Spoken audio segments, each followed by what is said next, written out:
West Denver. Sleep deprived and heavily caffeinated. All right, let's do this then. This is the Jeff and Bill Show. I don't agree with that. They don't always agree, but hey, at least they have coffee. Coffee. And each other. I love you, man. God help us. I want to bless him. We need all the help we can get. Now here's Jeff Hunt and Bill Thorpe. The Jeff and Bill Show on News Talk 710 KNUS.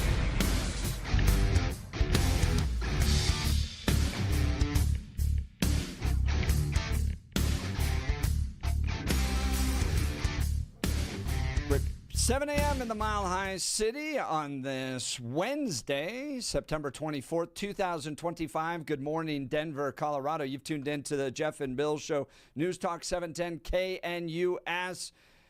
Kids all over the country gathering at See You at the Pole this morning, a global day of student prayer beginning in 1990 as a grassroots movement with 10 students praying at their school. Decades later, millions pray on their campuses on the fourth Wednesday in September. See You at the Pole is simply a prayer rally where students meet at the school flagpole before school to lift up their friends, families, teachers, school, and nation to God. See You at the Pole is a student-initiated, student-organized, and student-led event. And one of those students is my son, Daniel, who's just about to gather with his students outside his school to pray. Good morning, Daniel. He joins us now. How are you, buddy? Hey, good morning. Good morning, Dad or Jeff? Which one should I call you?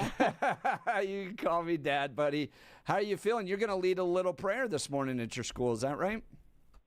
Yeah, I am. I'm going to lead a little prayer, walk us through some verses, talk about the gospel, how Jesus loves us. Great. What verses are you going to read? Have you picked those yet? I have, so we're going to read Romans 5:8. I don't exactly know the verses yet, or memorize them, but Romans 5:8, John 13:34 and 35, and 1 John 3, verse 1. Well, Romans 5:8 says, but God demonstrates his love for us, that while we were still sinners, Christ died for us. Are you excited? Are you excited to lead that prayer with your kids? Because you don't attend a Christian school, so not all your students are Christians or fellow Christians, but are you excited to get together with them around the flagpole? I'm really excited. God has blessed me with the ability to lead a Bible club at my school, too, so I really think that's really cool. And being able to just lead, sense, and pray is just a really beautiful thing. Well, I'm excited you're doing that. I'm very proud of you, buddy. I know you got to go. You got friends gathering right now, but thank you for taking time. I love you a lot, Danny. Love you, Dad. See you, buddy. Those are Danny's part of thousands of kids gathering at their school all over the country to pray for their fellow students, families, teachers, school, and lift up their school and this nation to God. All right, we've got a lot to talk about today. We're going to get back to Jimmy Kimmel and the debate there. Now it's time for news and comment with Blake Olson. Blake Olson. Blake Olson, news and comment.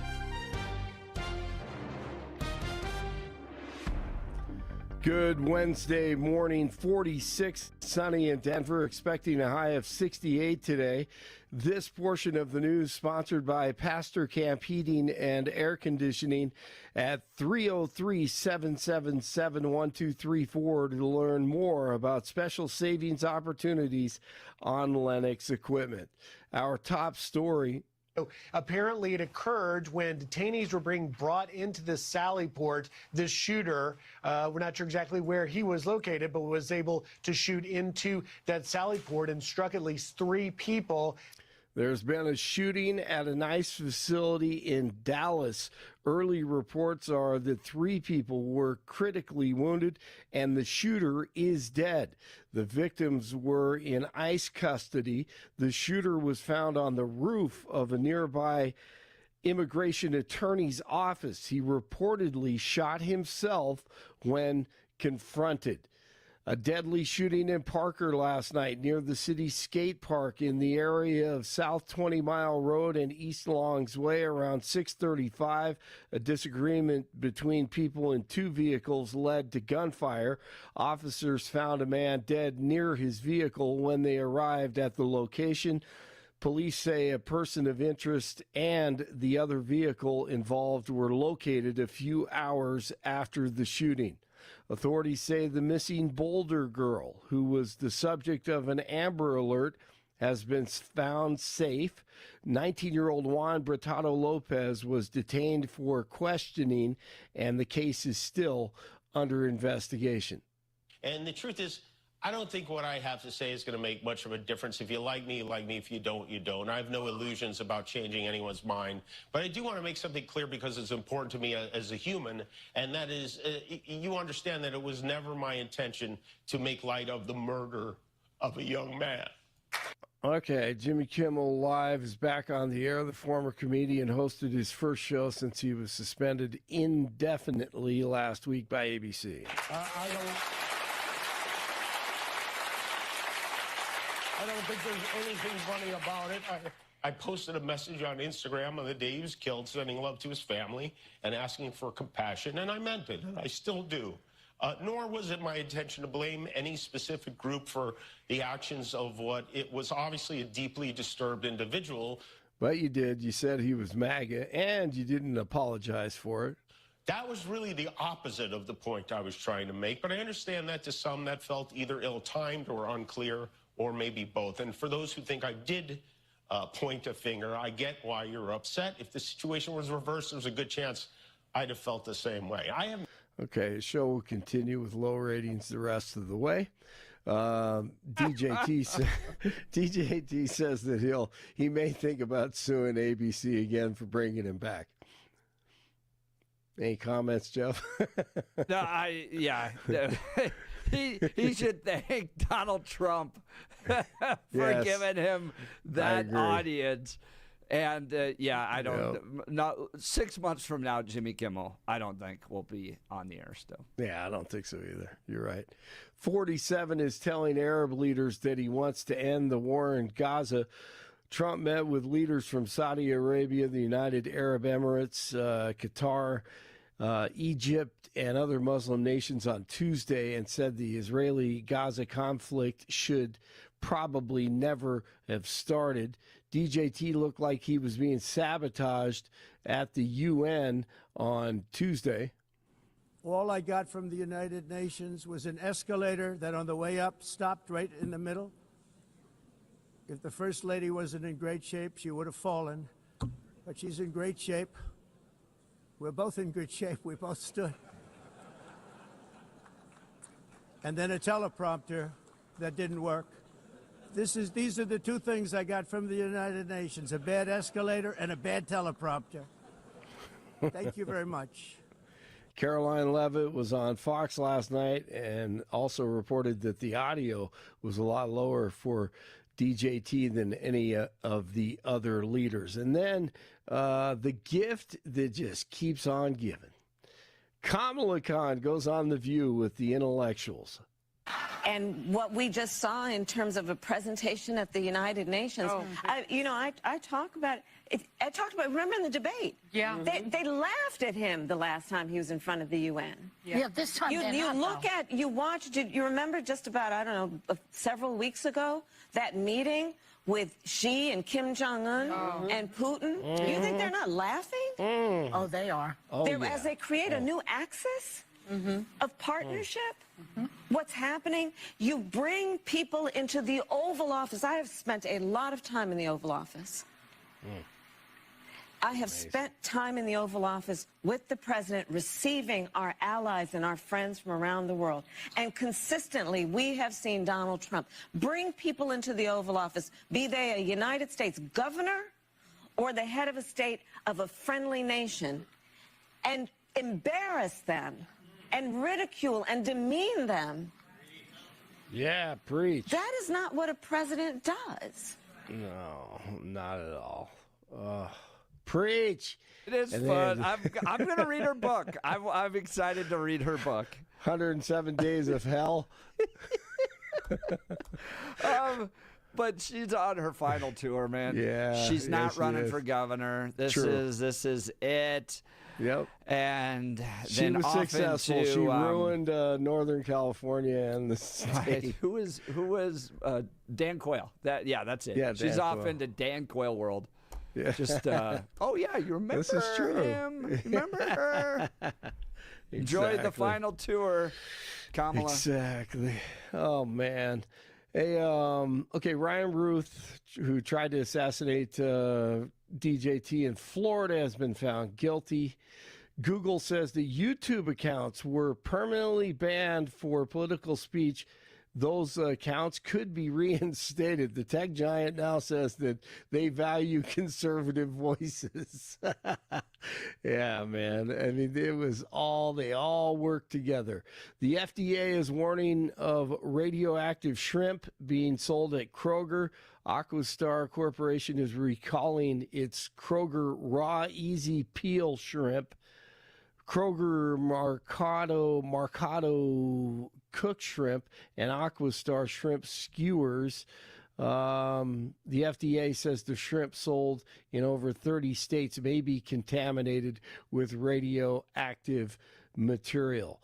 Once again, there was a shooting at an ice facility in Dallas. That shooter now is down from this self-inflicted wound, so we may not know exactly what his plan was, what they were intending to do. The sniper firing from a rooftop. Once again, he is dead. DHS Secretary Kristi Noem confirms there are multiple fatalities and casualties, but right now, just the shooter. All right, Broncos prepare for the Bengals on Monday night. They take on Cincinnati on Monday night at Mile High Stadium. 45 in Littleton, 44 in Brighton, 46 in Denver. Jeff and Billy continue. Blake Olson, News Talk 710 KNUS. Your 710 5-day forecast today, a lot quieter over the Denver metro. Mostly sunny skies and highs in the upper 60s. Clear tonight, upper 40s and low 50s. Winds remain light in a Thursday morning where the sunshine will continue. Highs tomorrow in the upper 70s, low 80s with lower 80s on Friday. Little cooler on Saturday with a weak frontal boundary, but keeping it dry through much of the weekend. Weather brought to you by L&L Heating and Air Conditioning. For quick, trustworthy, dependable service, call 720-851-1691 or visit them online at bestdenverhvac.com. Meteorologist Dawn Watzel in the 710 KNUS Weather Center.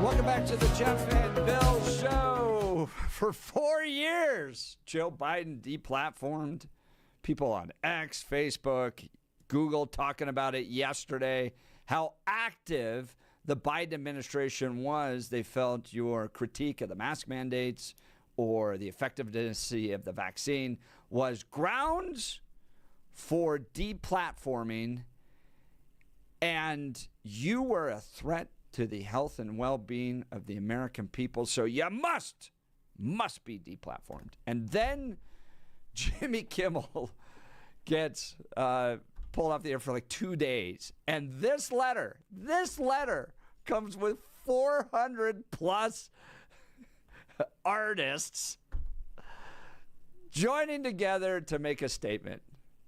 I'm gonna do my best to get through this, because in light of what I just read after what conservatives went through for 4 years, just keep that in mind when you listen to people like Robert De Niro signing on to this letter, Tom Hanks and others. We, the people, must never accept government threats to our freedom of speech. I can't even get through the first sentence. Oh, there's a case going on right now, and Matt Taibbi was right to point it out about Alex Berenson fighting a lawsuit against the Biden administration, Berenson versus Biden, which is far more egregious than anything that happened to Jimmy Kimmel. But yes, we the people must never accept government threats to our freedom of speech. Efforts by leaders to pressure artists, journalists, and companies with retaliation for their speech strike at the heart of what it means to live in a free country.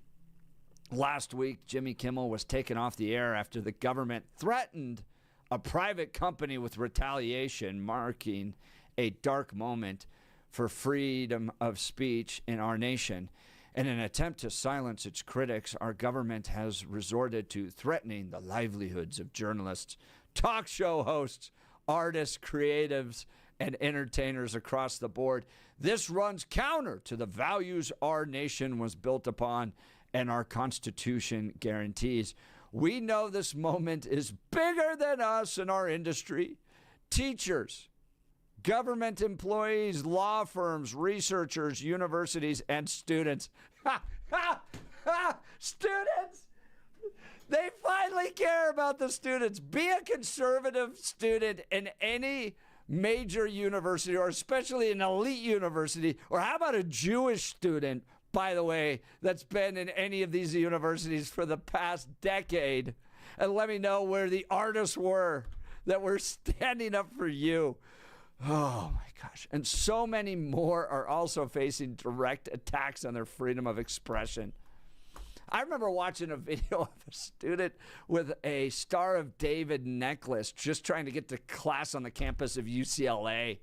And he was prevented. He was prevented from going to class. That was last year. No letter from the ACLU or 400 major artists coming to his defense.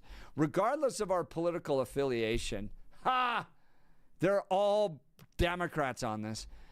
And whether we engage in our politics or not, we all love our country. We also,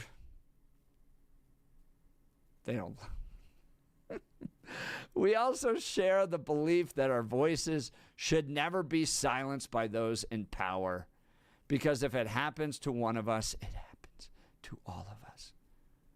This is the moment to defend free speech across our nation. We encourage all Americans to join us along with the ACLU in the fight to defend and preserve our constitutionally protected rights. Give me a break. When Donald Trump got kicked off all of the platforms, they didn't write this letter. They don't care at all if Donald Trump got deplatformed. When I got escorted out of the state capitol for wearing a pro-life sweatshirt and then had to go get a free speech organization called FIRE to write a letter to the Democrat-controlled state Senate here to protect my free speech and get that rule changed. Not one single Democrat in Colorado said, you know what, we're going to stand with Jeff Hunt on that. They don't care at all about free speech. They only care about their freedom to work to deplatform, unelect conservative values and Republican candidates. That's what it's always been. That's why you get there. This is a disingenuous letter. I don't believe it. Mr. Thorpe, your thoughts? Yeah, it's not surprising that because I dislike both parties. I think both of y'all are full of crap. I don't believe that either the Democrat Party or the Republican Party actually believes in free speech. I believe they think it's their free speech, and they should have the power to limit the free speech or the ability to speak of their opponents because they disagree with them and they've concluded they're wrong, and that shouldn't be allowed. I think both parties do it, although I do think that there are degrees of difference between your Biden example and the more contemporaneous example of Jimmy Kimmel because of what FCC Chairman Brandon Carr said. I think that gets to another level as far as free speech. I would agree with you that both sides, you won't say both sides, but both sides do pressure various private entities to censor certain viewpoints and don't like certain things. But when Donald Trump was taken off of those platforms, I didn't see a government official or department tell Twitter or YouTube or anybody else that they need to take him off or there are going to be consequences. That was the implication in the statement by FCC Chairman Brendan Carr. And I think that makes the conversation slightly different, that when an official in the government says something needs to happen or the government's going to get involved to make something happen, I think that's a different layer. Now, the idea, though, is that I understand why Republicans and MAGA would cheer this, because there is this assumption that Biden was using the power of the government to go ahead and silence his critics. So when you see Trump using the power of the government to try and silence a critic, it's a tit for tat, it's a finally we're playing the same game, etc. But I don't see the government using the same levers of power. Yes, both sides, both Biden and Trump and even previously Obama would talk to a lot of these social media platforms and ask for things to be taken off and even in some ways provide pressure. But I haven't seen the level of government action that if you don't do X, Y is going to happen. And I think that's where Brendan Carr made this much more difficult for the administration. If he would have kept his mouth shut, Trump, in my opinion, the Trump administration would have a much stronger footing on the complaints about what's going on with Jimmy Kimmel, and so would Nexstar and so would Sinclair. I think they would have a much stronger platform and ability to say this is why we're doing this rather than acquiescing to a request from the FCC chairman. I think that Carr's comments created a hornet's nest with regards to free speech that would have been a lot better of an effort to get Jimmy Kimmel out and done and finish that show if he had never made those comments, because I think that was naturally going that way. Matt Taibbi brings that up anyways. The ratings were so bad. He's at like 120,000 an evening for a national broadcast show that he was on his way out, and now Carr gives all of these progressives in this stupid ACLU letter the ability to get together, claim victim status, and then make Jimmy Kimmel a bit of a martyr, which is unfortunate because he's not a martyr. And I hope we frame this, and when you get the next progressive administration that comes in and does way more pressure than I think Trump's ever done with regards to what the Biden administration did around COVID and shutting down accounts that didn't even violate any policies. But the Biden administration didn't shut down any accounts. That is they all a choice based on pressure. But again, a lot of pressure. Yeah, but that is still a choice based on the private entities. And the thing that still I come back to is when the FCC chairman speaks out, that rises to a different level. And while there's a lot of pressure, it would be different if we had a Biden administration coming out and say, you know what, YouTube, if you don't do this, something else might happen. That's what we don't have, and that's where this rises to a different level. Here's the letter to the House Judiciary Committee from Google. Biden administration officials, including White House officials, conducted repeated and sustained outreach regarding user-generated content related to COVID-19 pandemics that did not violate its policies. The firm added it was unacceptable and wrong when any government attempts to dictate content decisions. So it was repeated and sustained outreach efforts, and they get into all the details about who it was within the Biden administration that was doing all this stuff. But the idea that this was just like, we don't like this, we're concerned that this may be misinformation, just doesn't bear out in the facts. Well, it does, because inside of that statement, where does it outline the consequences? That's important, because when you're talking about government exerting pressure on that outlet in order to get it to do something, there needs to be a consequence, and that's where Brendan Carr stepped in it. He came in and said, these stations better take action, and if not, then the FCC is going to step in and start an investigation. That is a consequence of not taking the action the government is asking for. That's what I don't see in all of this stuff with social media. I need to see where the government said, here are the consequences for you not doing what we wanted. Yes, the government can provide and did provide repeated and consistent pressure. What it didn't say is, hey, nice restaurant you got here. Shame if something happened to it. That wasn't there. And so that's what I'm looking for, Are you it to sure be on it the wasn't same there? level. I haven't seen it reported. And here's the idea. If at this point it was there, why would Google not say it is? Why would they hold that back? Why would they not come in and say, hey, the Biden administration was telling us to do this, or we were going to? Oh, my God! Especially in this environment.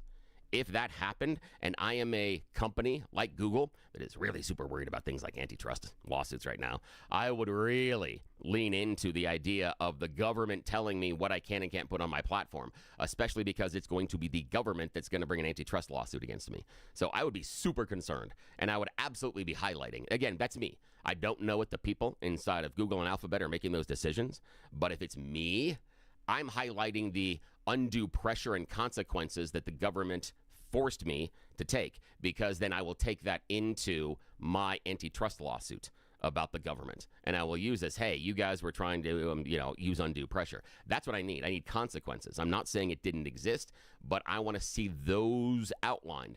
And in the great investigation of Jim Jordan so far, I don't have that yet. That's what I need, and that's just a different level of stuff.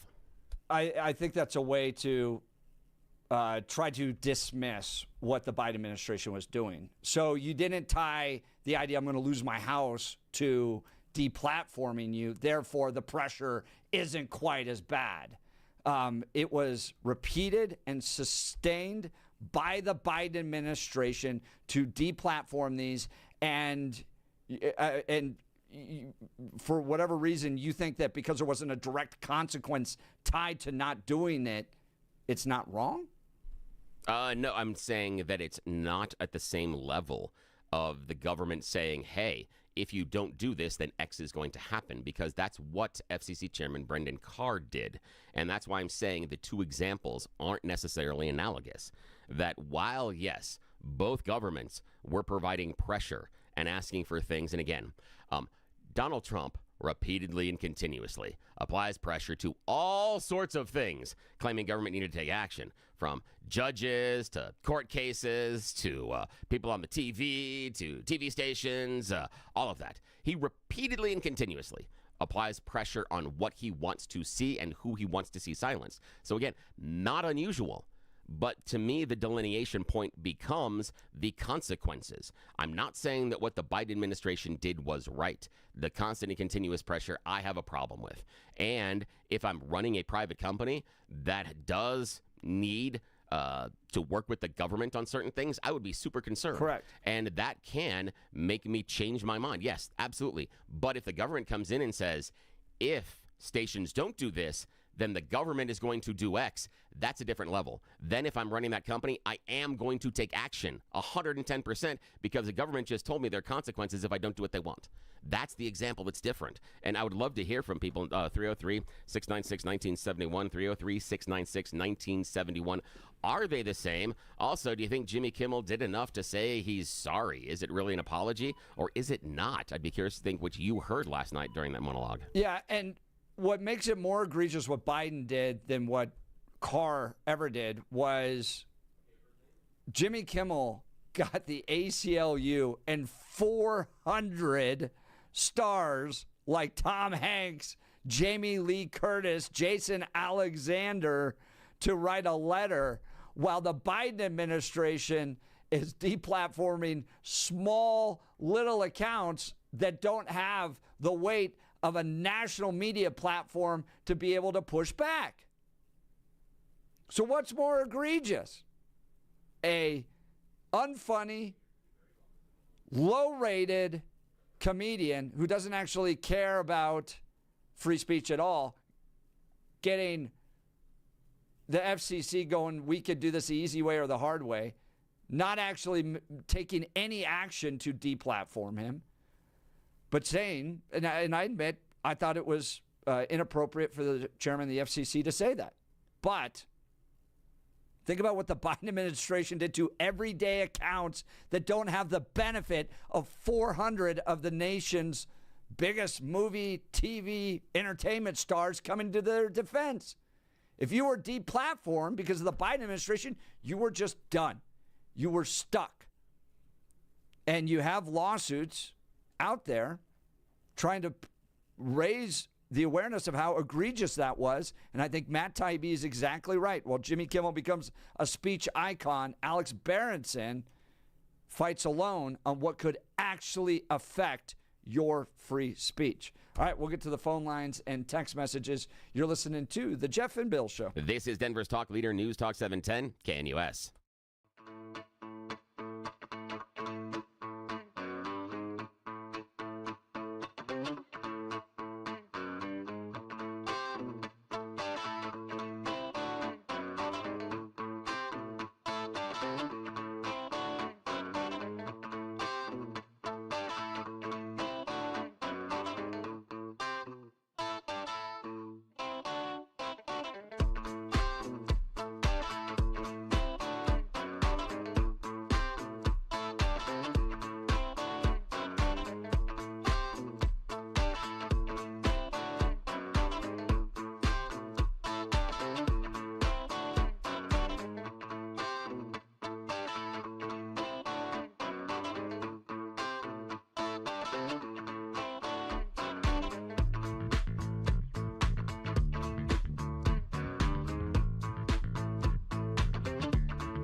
Welcome back to the Jeff and Bill Show. Jimmy Kimmel with the mea culpa yesterday, 17 minutes. What did you think of it? Plus 400 artists joining to defend him, saying we share the belief that our voices should never be silenced by those in power. Just wondering where you were the last 4 years when Grandma's Facebook account got shut down because she questioned the mask mandate. Let's go to Francis in Golden. Good morning, Francis. You're on with Jeff and Bill. Morning. Hey, you guys. Hey, I got a quick question. Have you ever tried to figure out how to get deodorant out of your gym bag and put it on while driving? It's not an easy thing. Oh, that's got to be awful. It's tricky. And if the three-letter agencies are listening, I'm just making that up. It's not a real thing. But it's a theory. It's a theory. It's just a theory. Hey, listen. I think this car thing has a layer beneath it that it ought to be discussed. This was an opportunity for Trump to really seize the higher ground on the First Amendment arguments, whether they're legitimate or not. He could have easily said when Carr, made his not so tacit threat that one of his boys, that one of the appointees got a little off the leash, and that's not what I would have ever sanctioned or said or done. And nobody's in threat of losing licenses for free speech ability. And he would have immediately taken the higher ground on all of this. And I think it was a missed opportunity. And it's a missed opportunity that borders on a level of incompetence, in my opinion. No, Francis, I appreciate you, but you're wrong on this. Because the message Trump was sending, he doesn't care about Jimmy Kimmel. He cares about the executives at ABC. He's sued them, got Stephanopoulos to pay up. Now he's threatening to use the power of the FCC with regards to those big guys. You're dealing with billion-dollar entities that have used their power to try to go after people like Donald Trump, whether it's their newsrooms, programs like 60 Minutes, even their more entertainment-oriented aspects of their programs are geared towards progressivism and against the conservative worldview. He is suing them, he's threatening them, and he's going after the big guys because these aren't little mom-and-pop press operations. These are billion-dollar entities, and he's sending a message. Well, here's the thing. I think that I respectfully disagree. It's a missed opportunity because I just heard Donald Trump talk about the Tylenol problem as saying, don't take it, there's no downside. If Trump would have done what I just suggested and said, hey, Mr. Carr's wrong, we're not doing anything like that, after he already said it, there's no downside to Trump backing him off of it. Because now he sent the message, right? And he's subsequently kind of retrieved it and made a point and taken the high ground on the First Amendment issues. That's absolutely no lose situation for Trump. Here's the problem, I think, is that I don't think Trump. It's clearly to me a missed opportunity to have done what he should have done. But I think the bigger problem here is that Carr is acting as Trump's subordinate, and I think that this is probably from on high from Trump. He could have, and maybe it would have been bad form to throw his boy under the bus and say, hey, he's wrong about that after he told him to go do that. I think he loves what Carr did. I think it probably was oriented from or came as an order from President Trump. Think about Trump's speech at the Charlie Kirk event where he kind of talks about how gracious Charlie is towards his enemies and how much Trump hates them. And he's ready to go. Think about what these entities have done to Trump over the last 15 years. The Access Hollywood tape, 60 Minutes interviews, what they did to Kamala Harris, editing that to make her look better. Oh, Trump, gloves are off. This is directed at the executives. He wants to make them pay. He's going to battle. It's a beautiful thing. I love to see it. Francis, I appreciate the call. We got a lot of calls to get to. Yeah, thanks for the call. Francis's line will be open 303-696-1971. Let's go to Ben in Morrison. Good morning, Ben. You're on with Jeff and Bill. Morning. Yeah, hey, this was pretty despicable, what the administration has done. They are trying to put their thumb on the scale and influence things. For somebody that's a satirist, I think that joke was in bad taste. and probably at a very inappropriate time. But, you don't wield the power of the FCC over people to try to, influence how a media wants to operate their own entities. I know right now Nexstar, one of the affiliates that owns 30 or 35 or something like that ABC stations, is in a merger situation with I forget what the company's called, Tegnu or something like that. But they're using that as a club to cudgel these agencies, and this has been proven in Supreme Court. There's a case, NRA versus Volo, which happened in New York, where the New York Department of Financial Services was pressuring banks not to give money out to the NRA after the Parkland shooting, and said, don't give these people insurance, don't give them loans. And they were pressuring these third-party entities, the New York Department was, and NRA came back and they won that court case 9-0 in the Supreme Court. And it's a very similar case to what's going on now, where FCC is trying to kind of pressure these companies to be a third party. I mean, I understand, Ben, the calling to the notion of neutral government with regards to whether it's the NRA or Jimmy Kimmel, all that stuff. There's a politic real that takes place out there. Look at it with Jared Polis walking around telling executives, oil and gas executives, that he's going to use the power of the government to try to shut them down. And at the same time, I look at what these companies have done to conservatives and Republicans over the years. They're billion-dollar entities that have used their power to stop Republicans from getting elected. Now you got Republicans elected, and you're shocked that they're going to throw their weight around now that they've gotten into government? I don't know. I think there's a realpolitik here that I see at work. I don't know. It's we're looking at the satirist versus somebody that's making jokes. That's his job, is to make jokes, and maybe you don't like the joke. And I but agree at some point, Ben, I agree with you that I don't think it's about Jimmy Kimmel. I think it's way bigger. I think it's targeted at the executives of ABC.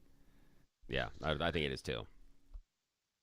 Yeah, but I look at the other people that supposedly got canceled, Tucker Carlson and some of these other people, and say, well, there's a lot of other underlying things that were happening there, like the Dominion lawsuit with Tucker, for example, which cost him almost $800 billion or $800 million, and he was calling his female coworkers the C word. There's a lot of underlying stuff that was in there. Yep. Versus one bad place joke, that was probably ill-timed and not very respectful of the person that just died. But, I Ben, just don't get. I understand it. I appreciate the call. Thanks so much. I think we can all agree that this is a lot bigger than Jimmy Kimmel. I think we all, that at the core, this wasn't about Jimmy Kimmel or his show. It was about taking out a pound of flesh out of ABC. 100%. And that's where I necessarily disagree, because the government shouldn't be looking for revenge. That's the issue. And Donald Trump said it himself. This was going to be a revenge tour kind of a thing. Oh yeah. And so that's it. And so I'm like, that's not okay. I think you could go. And I heard friends of the program talk about this on their other radio programs I was listening to yesterday. This kind of call to a better nature of limited government, and do we want the government involved? And you heard Ted Cruz talk about it on the show prior to ours on Chris Stegall's show. I may disagree with what you have to say, but I will defend to your right to say it, to defend to my death your right to say it. Yep. Okay, I understand all that. Okay, part of the reality, though, of the discussion is you have billion-dollar entities that used all their power and all their money to stop Donald Trump from becoming elected. Now, maybe not all their money, but a lot of their resources were geared towards stopping Donald Trump from getting elected. How do you judge that? I'm just curious, because you've said it a couple of times. By analysis of their news. What is it? And you see this over and over again, where it's wildly negative, like into the 90% of their news coverage of Donald Trump is negative, while it's far more positive of his opponent, Kamala Harris. Media Research Center. I mean, it's like every analysis of every issue from their news agencies leans progressive. Their news agency's made up of Democrat donors. There's almost no Republican. I'm not sure I agree with that. had one Republican in its entire news agency. I disagree that their news agency is built by Democrat donors. I disagree with that. I don't see Democrat donors in building their news agencies. I don't see that Democrat donors. No, you just said it. You said Democrat donors building their news agencies. Sorry, I may have misspoke. No, it's okay. But their news people are made up of Democrat donors in the sense of when there's been analysis of where they donate their money to, the people that staff these newsrooms, they're almost entirely Democrats. You have nobody giving money to Republican entities that work in these newsrooms. Now, for me, I disagree with a reporter or editor ever donating any money anywhere. I just don't think that's what should happen. I have the same issue with judges. I don't think judges should be donating to anything, even based on issues, not person. I just don't think that's... Yeah. I've never, when I've been a talk show host and a producer, I've never donated to a single campaign, to a single effort because of that. I mean, I do. I walk the walk and I talk the talk. Yeah. I think that's wrong. Hang on a sec. But what I mean is, I don't think that because someone is a Democrat donor, it removes their ability to be a good journalist. I will judge every individual based on their ability to do good journalism. And there are people on the left and the right that do awful journalism. The shining lights are few and far between. But I don't agree that ABC, NBC, CBS is this large monstrosity that is doing nothing but trying to get Democrats elected. I do agree that they are slightly left based on news presentation, but that's been true for years. That was true when Reagan was in the White House. Yeah, that was true when Bush was in the White House. And Republicans just kind of went, oh, no, but the idea being terrible. That if it is so good and so effective and so prescient, then how does this possibly happen? If these news departments are so monstrous and they change the course of the conversation, then you wouldn't have a Trump 1, you wouldn't have a Trump 2. You wouldn't have a Bush. You wouldn't have a Reagan. So the idea is, I think there's a conclusion there that may not actually be proven true, based on the idea that they're doing this to get all them elected. I think a lot of conservatives would believe that Donald Trump wouldn't be elected unless Elon Musk had purchased X. That was the critical factor in getting around these institutions. But when your newsroom, like at NPR, only has one Republican working in its entirety, okay, these are institutions driven to stop Republicans from getting elected. No. That's part of the equation in all this. And so when people go out there and go, I want to stand on free speech, I want the freedom of the press. Okay, all right, I understand that concern. But you have to, in this particular case, understand that these institutions, ABC, NBC, CBS, use the power of their newsrooms to stop Donald Trump from being elected. And now you're concerned all of a sudden about less government interference. Well, I got a question on that one. Would you say that's true of any newsroom that has predominantly Republicans that donate only to Republicans? Would you say that newsroom is also then skewed? Would you come to the same conclusion and say they need to have more Democrats? So you would say that probably like newsrooms that exist at Fox, those types of things. Newsmax, OAN are proportionately skewed and are working as hard as they can to prevent Democrats from being elected. Can we draw the same conclusion? Yeah. And I think at least you're consistent. I respect. And I respect that a lot. I think that people generally look at Fox and go, yeah, they're geared towards pushing a particular worldview. Yeah. And then we look at NBC and ABC and go, well, no, they're neutral. No, they're part of a sustained effort to stop Republicans from getting elected.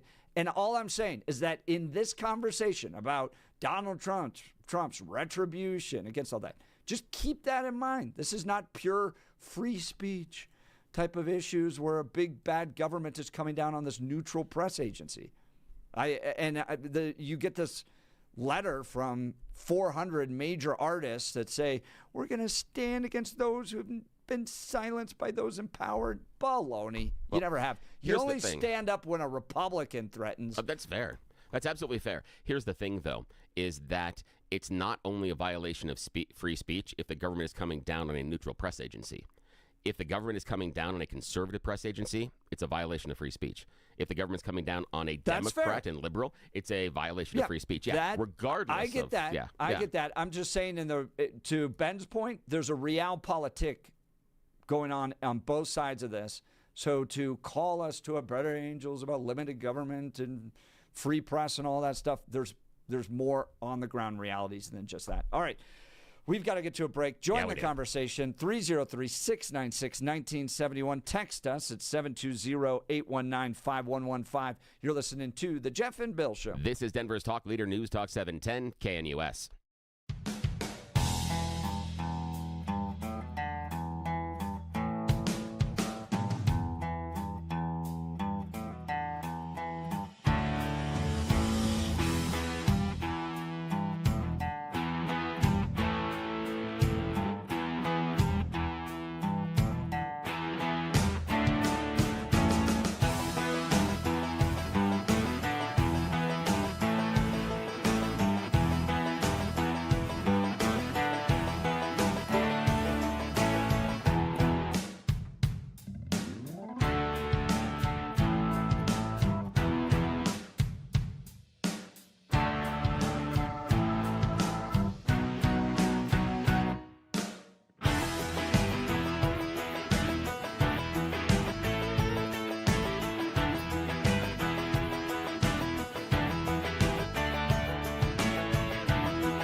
Jeff and Bill Show. We're talking Jimmy Kimmel's mea culpa last night. What'd you think, Michael, Denver? Good morning, Michael. You're on with Jeff and Bill. Morning. Good morning, guys. How are you today? Good. How are you? What's so on your mind? anyway, let's talk about the Jimmy Kimmel joke. It wasn't a joke. It was a lie. That's what started all of this. It was a lie. The ABC affiliates around the middle of the country said enough is enough. We're done. Disney reacted, which is they're no friends of conservatives. Disney. They reacted that, hey, we got an off ramp here. This guy's a $20 million loss every year. He makes $16 million a year. It's a great off ramp. So, bam, they took him off the air. Then everybody, all the grandstanders, the De Niro's, and all of these people with lots of money and lots of influence started to influence Disney. And that's exactly what they did. And they're the biggest, we all know they're the biggest hypocrites. What did De Niro say when they took Roseanne Barr off the air? What did all of those folks have to say? Nothing. Now, Michael, I got a question for you. That the original outrage, though, from my recollection, wasn't about Jimmy Kimmel being wrong. It was about Charlie Kirk's death, and it wasn't honoring, and things like that. Here, hang on a sec. We're going to hit the end of the hour. Maybe we can chat with you just a bit on the other side. So hang with me. But that's what I want to know is what that original outrage was and how we dealt with it. And is that the reason that Kimmel was originally pulled off the air? We'll continue the discussion and the debate. Plus, next hour, we'll be talking Jason Crow doesn't want Trump going after cartels. We'll be listening to The Jeff and Bill Show. This is Denver's talk leader, News Talk 710 KNUS.